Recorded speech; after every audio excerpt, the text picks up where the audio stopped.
I just want to talk to you, please. What is there to talk about?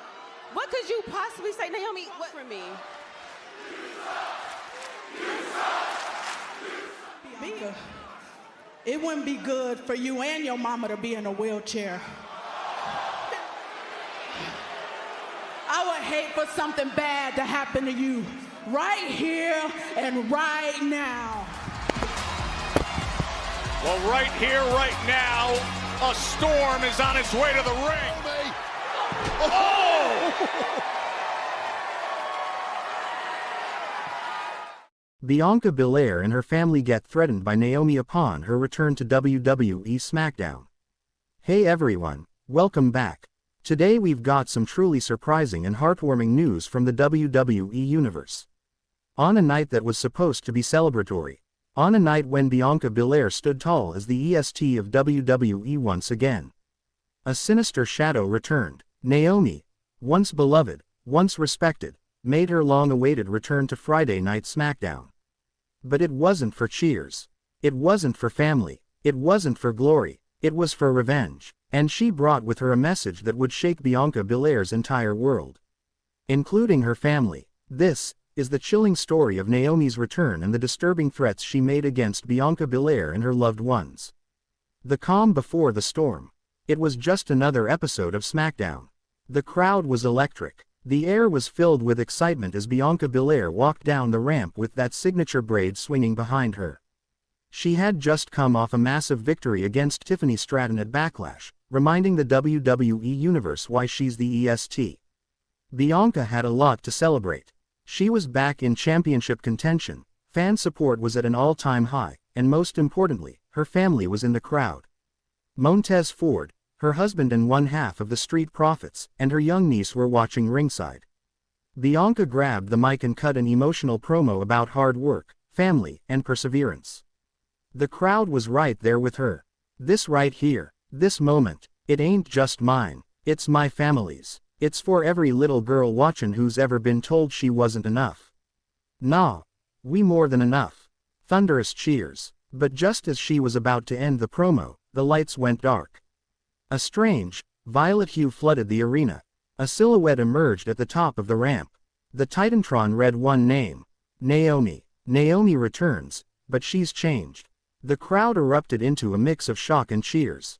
Naomi was back. After months away from WWE, her presence was unexpected but powerful. But something was off. Gone was the glowing gear. Gone was the upbeat energy. Instead, Naomi wore dark leather, her hair braided tightly back. Her eyes were cold, focused, intense. Bianca stood still in the ring, confused and cautious. Naomi walked down slowly. No music, no high fives, just pure, eerie focus. She slid into the ring and grabbed a mic. The crowd hushed. Naomi's voice was low, controlled. Bianca, congratulations. You did it. You beat Tiffany Stratton. You proved you still got it. But while you've been out here being the EST, I've been watching. And I've been hurting. She paused. While you were celebrated, I was forgotten. Bianca tried to calm things down. Naomi, girl, what are you talking about? You know it ain't like that. You've always had love in this locker room. Naomi's eyes narrowed. No, Bianca, I haven't. And especially not from you. She looked over at Montez Ford and Bianca's niece sitting ringside. You built your empire, Bianca. But you left people behind. You left me behind. You talk about family, but I don't see you fighting for mine. You only fight for yours. And that's where this story changes.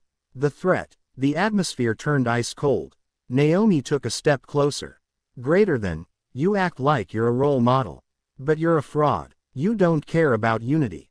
You care about spotlight. About you. And now, Bianca, she pointed toward Bianca's family in the front row. You got everything. The wins. The endorsements. The fans. The perfect little life. That ends tonight. Bianca's smile faded. Naomi, don't you dare bring my family into this. Naomi slowly turned to the crowd and looked directly at Montez Ford. I'm just saying, sometimes, the people closest to us gotta pay the price. Maybe it's time somebody gave them a taste of what it's like to be overlooked. Disrespected. Abandoned. Security began to move closer to ringside. Montez Ford stood up from his seat, shielding their niece. Bianca's tone shifted. Listen to me, Naomi. You got something to say, you say it to me.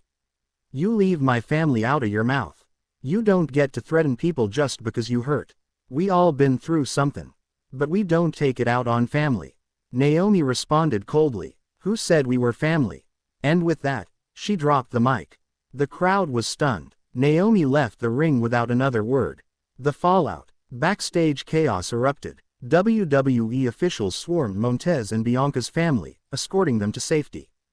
Bianca was seen backstage yelling, demanding a match with Naomi.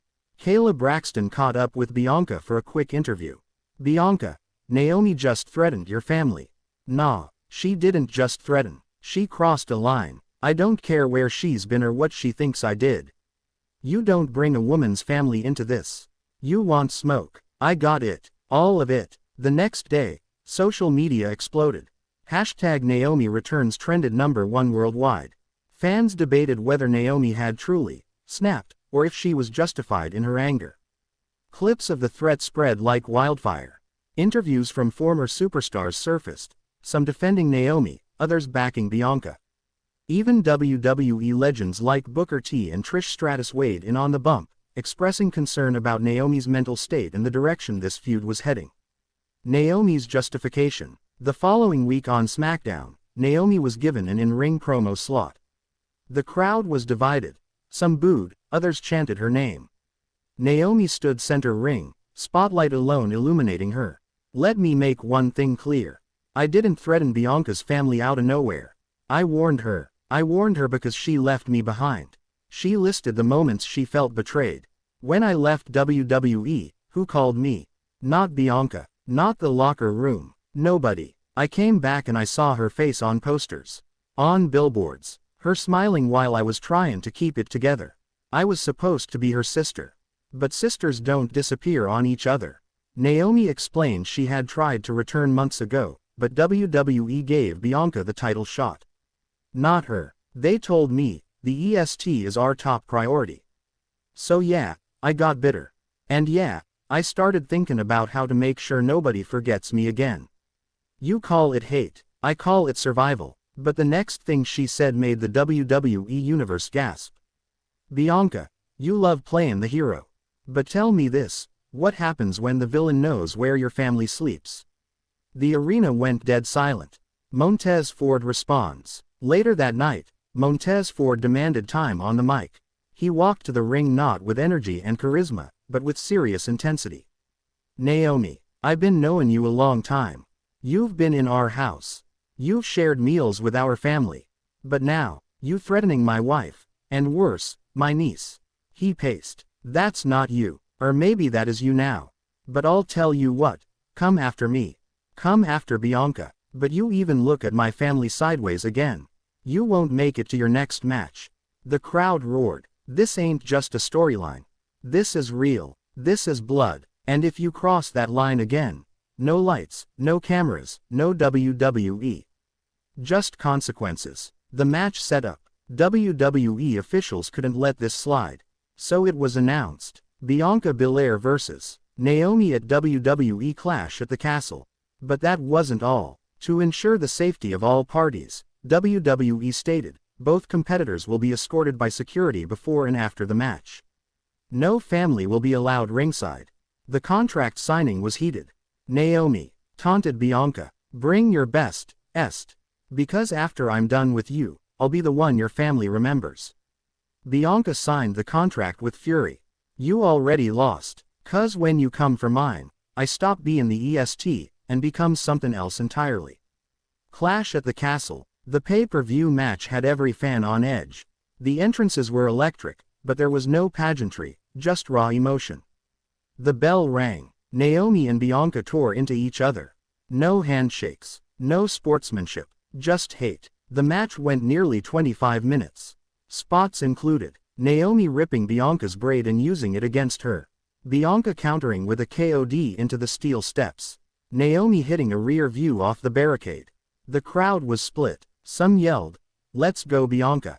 Others roared, "Naomi." In the final moment, Bianca countered a springboard moonsault into a super KOD from the top rope. 1, 2, 3. Bianca won. But she didn't celebrate. She stood over Naomi, breathing hard. Emotion in her eyes. Montez Ford appeared on the ramp. Not to celebrate, but to make sure Bianca was safe. Aftermath. Backstage footage aired post-match. Bianca walked into the locker room and hugged her niece tightly. "She'll never scare us again," she whispered. Naomi was seen being checked on by medics. She refused help. "I'm not done," she said. "I'm never